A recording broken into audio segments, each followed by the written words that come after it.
جب حضرت محمد مصطفیٰ صلی اللہ علیہ وسلم نے اللہ کے حکم سے اسلام کی دعوت شروع کی تو مکہ کے کافر قوم نے آپ کے خلاف ظلم و ستم کا ایسا طوفان کھڑا کر دیا کہ سننے والے کی روح کانپ اٹھے۔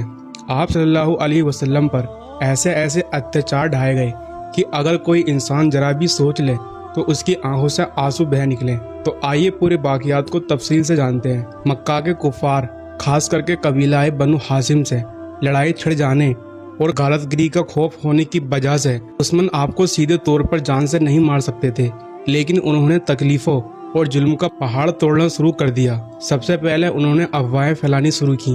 ہر گلی کوچے اور بازار میں یہ آواز گونجنے لگی، محمد کاہن ہے، محمد ساحر ہے، محمد مجنون ہے۔ آپ صلی اللہ علیہ وسلم کے پیچھے شریف نوجوان نہیں بلکہ شرارتی لڑکوں کو لگایا جاتا۔ وہ آپ کا پیچھا کرتے، گالیاں دیتے اور پتھر برساتے ہوئے شور مچاتے، یہ دیوانہ ہے، یہ دیوانہ ہے۔ کبھی آپ کے راستے میں کانٹے بچھائے جاتے، کبھی آپ کے جسم مبارک پر گندی چیزیں ڈالی جاتی، یہاں تک کہ کبھی کبھی وہ لوگ آپ کی پاک گردن میں چادر کا پھندر ڈال کر گلا گھونٹنے کی کوشش کرتے۔ روایت میں آتا ہے ایک بار جب آپ صلی اللہ علیہ وسلم حرم کعبہ میں نماز پڑھ رہے تھے تو بدنصیب ابی بن خلف نے پیچھے سے آ کر آپ کی گردن میں چادر کا پھندر ڈالا اور اتنی زور سے کھینچا کہ آپ کا دم گھٹنے لگا۔ یہ منظر دیکھ کر حضرت ابو بکر صدیق رضی اللہ تعالی عنہ بے قرار ہو کر دوڑے اور اس شخص کو دھکا دے کر دور کیا۔ انہوں نے غصے اور غیرت سے لبریز ہو کر کہا، کیا تم لوگ ایسے شخص کو قتل کرنا چاہتے ہو جو کہتا ہے میرا رب اللہ ہے؟ جب حضرت ابو بکر صدیق رضی اللہ تعالی عنہ نے دشمنوں سے رسول اللہ صلی اللہ علیہ وسلم کی جان بچانے کی کوشش کی تو اس دھکا مکی میں انہوں نے مکہ کے کافروں کو دھکا بھی دیا اور خود بھی ان کے ہاتھوں سے چوٹ کھائی۔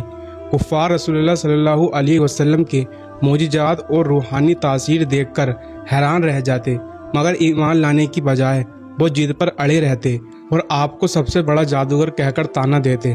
جب بھی آپ صلی اللہ علیہ وسلم قرآن پاک کی تلاوت فرماتے تو وہ لوگ ہنگامہ کھڑا کر دیتے، کبھی تالیاں بجاتے، کبھی سیٹیاں مارتے اور اتنا شور مچاتے کہ کسی کے کان میں اللہ کا کلام نہ پہنچ پائے۔ یہاں تک کہ جب آپ صلی اللہ علیہ وسلم بازاروں یا میلوں میں تلاوت فرماتے اور لوگوں کو دعوت حق دیتے تو آپ کا چاچا ابو لہب پیچھے پیچھے چلتا اور چلاتا، اے لوگو، میرا بھتیجا جھوٹ بول رہا ہے، یہ دیوانہ ہو گیا ہے، اس کی کوئی بات مت سنو۔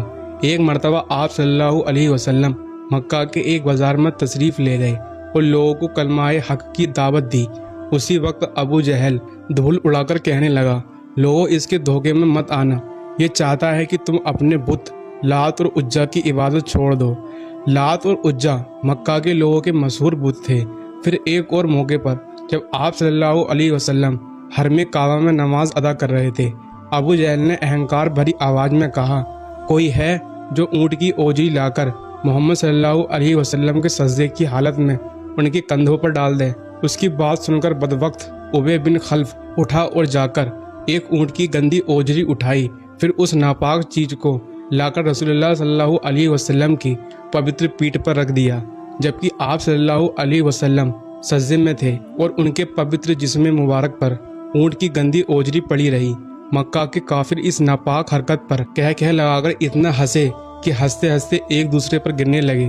آخرکار وہ معصوم بچی بی بی فاطمہ رضی اللہ تعالی عنہا، جو اس وقت ابھی بہت کمسین تھی، دوڑ کر آئی۔ انہوں نے ان بدبختوں کو ڈانٹتے ہوئے وہ گندی اوجری اپنے پیارے والد محترم صلی اللہ علیہ وسلم کی کمر سے ہٹا دی۔ قریش کی اس شرارت سے نبی پاک صلی اللہ علیہ وسلم کو بہت دکھ کر دیا۔ جب آپ صلی اللہ علیہ وسلم نماز سے فارغ ہوئے تو آپ نے 3 بار ہاتھ اٹھا کر یہ دعا کی، اے اللہ، تو قریش کو اپنی گرفت میں لے لے۔ پھر آپ نے خاص طور پر ابو جہل اور اس کے ساتھیوں کے نام لے کر بددعا کی، اے الہی، تو انہیں اپنی گرفت میں پکڑ لے۔ حضرت عبداللہ بن مسعود رضی اللہ تعالیٰ عنہ فرماتے ہیں، خدا کی قسم، میں نے جنگ بدر کے دن اپنی آنکھوں سے دیکھا کہ جن لوگوں پر رسول اللہ صلی اللہ علیہ وسلم نے بددعا کی تھی ان کی لاشیں زمین پر بکھر پڑی تھی، پھر انہیں جلت کے ساتھ گھسیٹ کر بدر کے ایک گڈھے میں ڈال دیا گیا۔ اس وقت رسول اللہ صلی اللہ علیہ وسلم نے فرمایا، اللہ کی لعنت ہو اس گڈھے والوں پر، یہ سب میرے پڑوسی تھے اور مکہ کے بڑے امیر رسوخ والے لوگ تھے۔ جب آپ رسول اللہ صلی اللہ علیہ وسلم نے ان لوگوں کی سرکشی اور ضد دیکھی اور انہیں ایمان لاتے ہوئے نہ پایا تو آپ نے دعوت اسلام کا پیغام مکہ کے آس پاس کی بستیوں پر پہنچانا شروع کیا۔ اسی سلسلے میں آپ کے طائف کا سفر کیا۔ اس سفر میں آپ کے ساتھ آپ کے وفادار غلام اور صحابی حضرت زید بن حارث رضی اللہ تعالیٰ عنہ بھی موجود تھے۔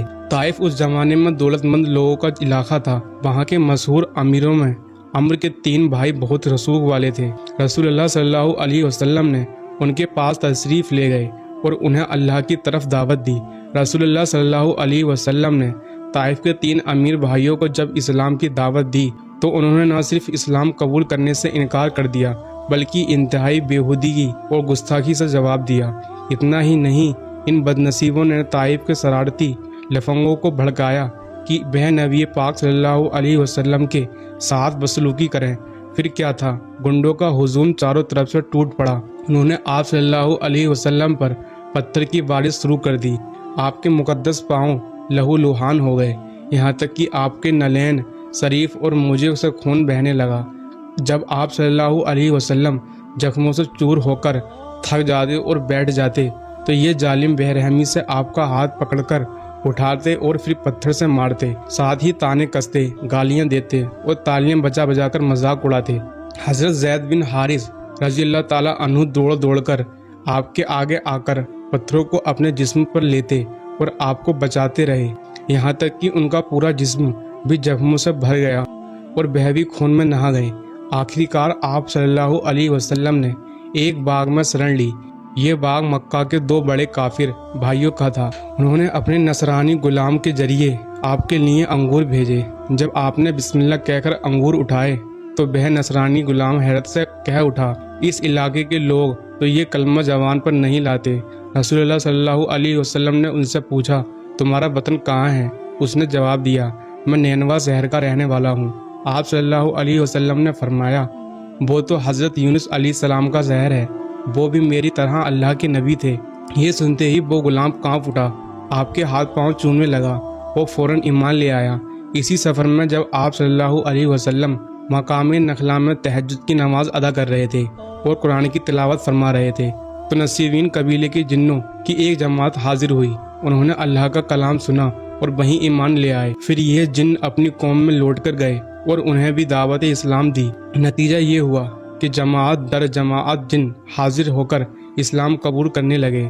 قرآن مجید میں سورہ جن کی شروعاتی آیتوں میں اللہ تعالیٰ نے اسی واقعے کا ذکر فرمایا ہے۔ آپ صلی اللہ علیہ وسلم نے کچھ دن وہاں قیام کیا اور پھر مکہ لوٹے، لیکن واپسی پر بھی اپنی ہمت نہیں ہاری۔ آپ نے قریش کے ایک نامور سردار مطیع بن عدی کے پاس پیغام بھیجا۔